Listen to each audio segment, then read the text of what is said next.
Assalamu alaikum, bonjour à toutes et à tous et bienvenue pour une nouvelle vidéo dédiée à la vie au Maroc. Cette semaine, on va parler du Maroc au sens global. Je vais essayer de partager avec vous les avantages et les inconvénients qu'il y a à vivre au Maroc. Cela fait maintenant depuis 2016 que je suis parti vivre au Maroc, alhamdoulilah, et si je vous avais fait une vidéo il y a pas mal de temps sur les raisons qui m'avaient poussé à choisir le Maroc comme lieu d'émigration, j'ai décidé aujourd'hui de vous présenter les avantages et les inconvénients de mon point de vue qu'il y a à vivre au Maroc après presque 7 années passées dans ce merveilleux pays. Je serai 100% transparent avec vous afin de vous partager le résultat de mon expérience de ces dernières années. Je vous rappelle juste, afin de mieux comprendre les points que je vais aborder avec vous, qu'il faut prendre en compte ma situation pour analyser ce que je vais vous dire, celle d'un franco-marocain musulman avec femme et enfant qui a décidé de quitter la France pour rejoindre le Maroc. Aussi, je souhaitais également vous préciser que c'est uniquement mon point de vue, les avantages et les inconvénients que je vais vous présenter, c'est ceux que j'ai ressentis et avec mes proches depuis notre installation ici.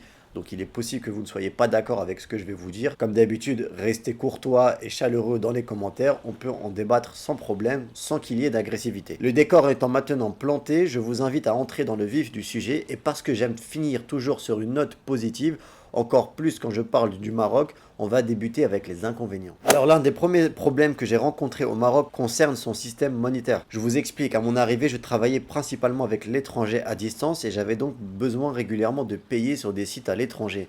Honnêtement, je ne connaissais pas du tout le fonctionnement de la monnaie ici au Maroc. J'ai donc découvert tout sur le moment en le vivant. J'avais fait ma société marocaine et au moment de vouloir payer sur des sites étrangers, j'ai appris que ce n'était pas possible. On m'a ensuite expliqué qu'il fallait commander une carte prépayée à la banque qui aurait un plafond prédéfini, etc., etc.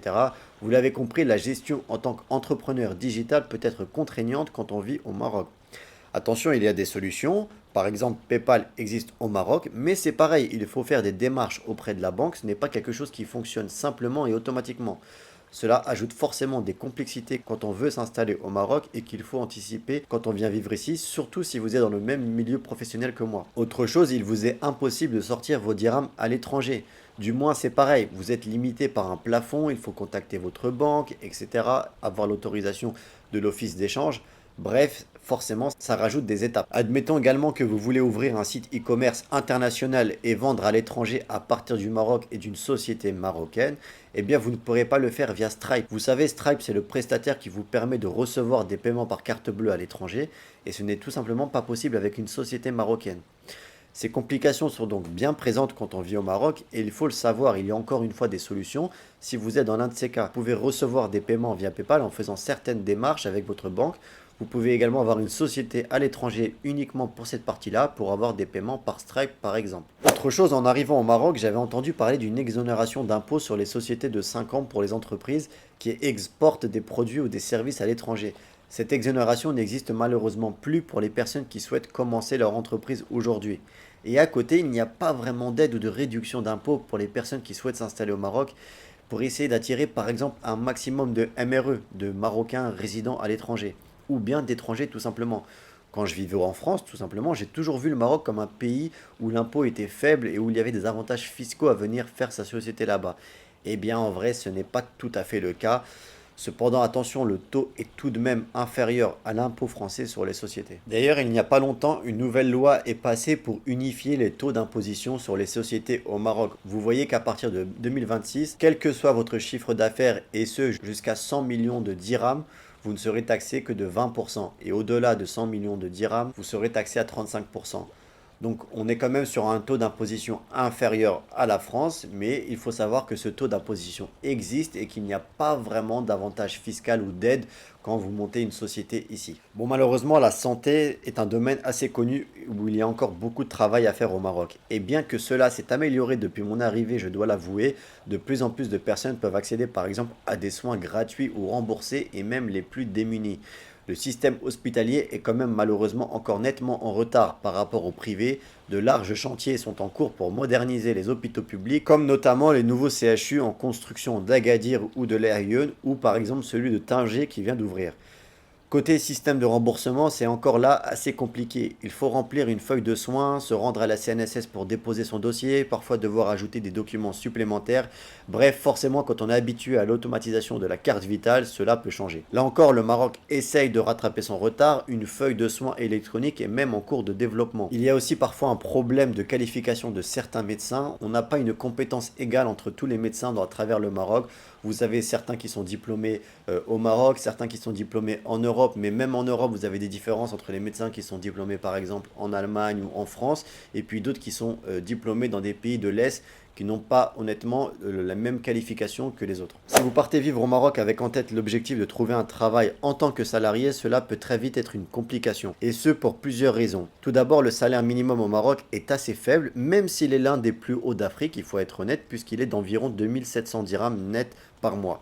Ce qui fait que si vous n'avez pas un certain niveau de qualification et une certaine expérience, vous aurez probablement un salaire assez bas. Je sais que les métiers de l'informatique peuvent être bien payés au Maroc, certains cadres commerciaux également, mais ce sont vraiment des secteurs assez particuliers. Ensuite, si vous n'êtes pas marocain, cela sera également une complexité supplémentaire. Au Maroc, il y a la préférence nationale, ce qui signifie que l'employeur doit prouver qu'il n'a pas trouvé de profil similaire au vôtre avant de pouvoir vous embaucher. Quoi qu'il en soit, pour cet inconvénient, le mieux, et c'est mon conseil, essayez de favoriser une activité à votre compte quand vous partez vivre au Maroc. Vous aurez la liberté de votre agenda, mais aussi le choix de vos clients et de votre secteur de marché. Vous gagnerez également probablement mieux votre vie si vous arrivez à faire décoller votre activité. Pour information, le statut auto-entrepreneur au Maroc peut être une excellente solution pour faciliter votre lancement puisque les démarches sont simplifiées et la taxation assez faible. Enfin, le dernier inconvénient dont je vais vous parler concerne l'administration. Malheureusement, au Maroc, il faudra vous armer de patience et garder votre sang-froid lorsque vous aurez des documents à régler. La première chose à savoir est que la légalisation des documents au Maroc est quasiment obligatoire pour n'importe quelle démarche. Il vous faudra légaliser tous les documents que vous aurez à faire et notamment les pièces à fournir pour vos documents. Cette légalisation qui se fait dans un bâtiment appelé la Muqatta'a est la première étape commune à chacune de vos démarches. En général, elle peut être simple, mais selon l'affluence de la Muqatta'a, cela peut vous demander du temps et selon le document et ou de l'agent qui vous fait face, vous pourrez être amené à devoir apporter des pièces supplémentaires. Et ici, je ne parle que de la préparation de vos documents. Admettons que vous souhaitez demander une carte de résident, faire une déclaration de naissance, etc., etc. Vous passerez toujours par cette première étape de légaliser vos pièces justificatives. Encore une fois, le Maroc progresse sur ce sujet puisque la digitalisation de l'administration est en bonne voie. Beaucoup de projets sont en cours dans ce domaine, mais on n'est pas encore arrivé à un stade hyper fluide. Côté justificatif de domicile, par exemple, encore une fois, il vous faudra prouver par un document officiel votre lieu de résidence. Une simple facture d'électricité n'est pas valable en tant que justificatif de domicile. Il vous faudra faire ce qu'on appelle la Shahada Skna, qui est en fait un document officiel qui prouve votre lieu de résidence. Voilà pour les inconvénients. Nous avons aussi la gestion des déchets qui peut parfois être compliquée selon la ville où vous habitez. Et avant de passer aux avantages, si vous aimez ce type de contenu, n'hésitez pas à vous abonner à la chaîne, activer la petite cloche pour ne rien rater. Et si ce projet de vivre au Maroc vous intéresse, n'oubliez pas que j'ai écrit un livre, le lien est dans la description. Entrons dans les avantages. Et honnêtement, dans mon point de vue, en venant d'un pays comme la France, quand on quitte la France pour rejoindre le Maroc, le premier avantage et le principal et encore une fois le plus important est que le Maroc est un pays musulman, alhamdulillah. Vous n'aurez aucun problème à pratiquer votre religion au Maroc. Alors bien sûr, vous aurez beaucoup de gens qui vous diront que ce n'est pas, qu'il y a beaucoup de défauts à ce niveau-là dans le pays, mais l'essentiel est là. Vous pourrez faire vos prières à l'heure à la mosquée, porter vos habits comme vous voulez. C'est vraiment le premier avantage et le plus important qu'il y a à vivre au Maroc. Autre atout de cet aspect-là, c'est que bien sûr la nourriture est forcément halal. Vous pourrez manger dans tous les restaurants sans vous demander est-ce que je prends de la viande ou du poisson, demander des certificats d'abattage, etc. Je ne sais plus trop quoi est-ce qui existe en France à l'époque. C'est vraiment extrêmement agréable à vivre au quotidien. Le deuxième avantage est pour moi le peuple marocain. Honnêtement, quand j'ai décidé de partir vivre au Maroc, j'ai beaucoup discuté avec des Marocains qui étaient nés au Maroc et qui étaient partis vivre en France. J'ai eu énormément de mises en garde à ce sujet en me disant fais attention aux Marocains, ils sont dangereux, beaucoup de vices, etc., etc. Et honnêtement, bien sûr, même s'il y a des gens qui sont mal intentionnés, il y a des gens mauvais, mais comme partout, dans la globalité, j'ai été surpris par l'hospitalité, par le peuple marocain. Honnêtement, ils sont extrêmement gentils, accueillants, aidants. Dès que vous avez des difficultés, vos voisins sont là pour vous aider. Vraiment, c'est un des avantages les plus importants du pays. Le troisième avantage est celui qui concerne la qualité de vie. Honnêtement, quel plaisir de vivre dans un pays qui est ensoleillé toute l'année. Il fait beau, la vie est assez peu cher en comparaison avec d'autres pays d'Europe, même si l'inflation fait mal à ce niveau-là et que les prix ont énormément augmenté, le coût de la vie reste quand même inférieur à votre pays d'origine si vous venez d'Angleterre, d'Allemagne ou de France. Si vous arrivez à avoir des rémunérations proches de celles que vous aviez en Europe, vous vivrez extrêmement bien au Maroc. Que vous soyez proche de la mer, du désert, de certaines montagnes, les restaurants, les cafés, les sorties en famille, les balades en bord de mer. Vraiment, c'est extrêmement agréable de vivre au Maroc au quotidien. Autre avantage qui peut également être un inconvénient par moment, c'est celui de la langue française. Quand on vient de la France et qu'on veut s'installer au Maroc et qu'on ne connaît pas l'arabe, eh bien le fait que le peuple marocain pratique la langue française assez facilement, ça reste quand même un avantage. Cela permet de vous installer et de commencer vos premières années sans trop de pression puisque vous saurez que vous arriverez à vous faire comprendre et à comprendre les Marocains. Attention néanmoins, cela ne doit pas vous empêcher d'apprendre la langue arabe, et notamment la langue darija. Parce que pour vivre au Maroc, vous savez qu'il y a la langue littéraire, mais en réalité, c'est le darija qui est pratiqué au Maroc. Si vous ne parlez pas cette langue-là, vous ne profiterez pas pleinement de votre expérience au Maroc. Vous ne pourrez pas dialoguer avec vos voisins plus facilement, négocier au souk.